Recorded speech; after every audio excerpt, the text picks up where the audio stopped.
How to use filter on TikTok. Hello everyone, welcome to this channel. I'm Emily and I'm here to help you out today. So without any delay, let's get started. So first of all, launch the TikTok application on your device and make sure that you're logged into your account.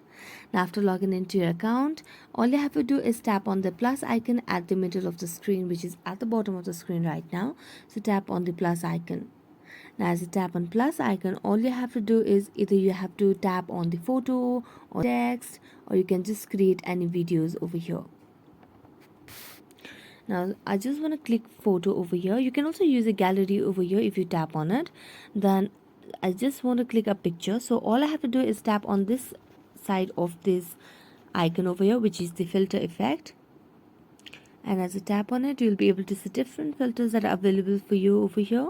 So you can select any of these, whichever you feel most convenient with, and then tap on it. And as you tap on it, it will load, and you can now just start clicking picture, and you will be able to use filter on TikTok. So thank you so much for watching this video. See you next time.